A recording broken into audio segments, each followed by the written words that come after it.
என்னடா பெரிய ஐயா உன்னை கூப்பிடலண்ணே. இந்த பாருண்டா ஐயா கூப்பிட்டீங்களா? இல்லையே. நீங்க கூப்பிட்டேன்னு பாண்டி சொன்னேன். பெரிய ஐயா கூப்பிடவே இல்லைங்கிறாரு. நானும் கூப்பிடல தானே சொன்னேன்.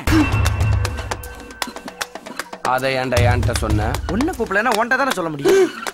ஓ வயசன் ஏன் வயசன் என்ன பார்த்தா உனக்கு எப்படா தெரியும்?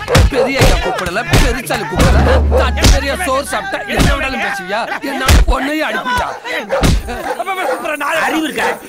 எதுக்கு இந்த பால் குடி பறக்க பயில் போட்டு அடிச்சிட்டு இருக்க? நான் சொல்றேன் பெரிய ஐயா கூப்பிடலன்னு சொன்னேன். அதுக்கு என்ன போட்டு அடிக்கிறாருண்ணே. பெரிய ஐயா அவனை கூப்பிட்டாரா? கூப்பிடலன்னு சொன்னதுக்கு எதுக்கு அடிக்க அவனை? அதை ஏன்டா என்கிட்ட வந்து சொல்றேன்? பெரிய ஐயா உன்னை கூப்பிட்டா யார்ட்ட சொல்லணும்? என்கிட்ட சொல்லணும். பெரிய ஐயா உன்னை கூப்பிடட்டா யார்ட்ட சொல்லணும்? என்கிட்ட சொல்லணும். வாங்கிட்ட தான சொல்லணும். என்கிட்ட சொல்லணும். என்கிட்ட சொல்லணும்.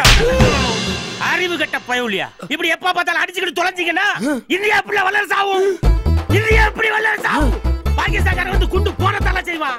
பர்மாக்காரன் உள்ள வந்து இடத்தை பிடிக்க தலை செய்வான். சீனாக்காரன் மொபைல் போன்ல இருந்து எல்லாத்தையும் கொண்டு வந்து விற்க தலை செய்வான். பயவுலியா பேப்பர் படிச்சு அறிவை வளர்த்துக்கிறீங்களே. அற்ப பதர்களா இந்தியா என்னைக்குல வல்லரசு ஆகும்? இந்த இட்லி சட்டி அடிச்சதுக்கும் இந்தியா வல்லரசு ஆகுறதுக்கு என்னடா சம்பந்தம்? இப்பவும் சொல்றேனே சத்தியமா பெரிய ஐயா கூப்பிடல.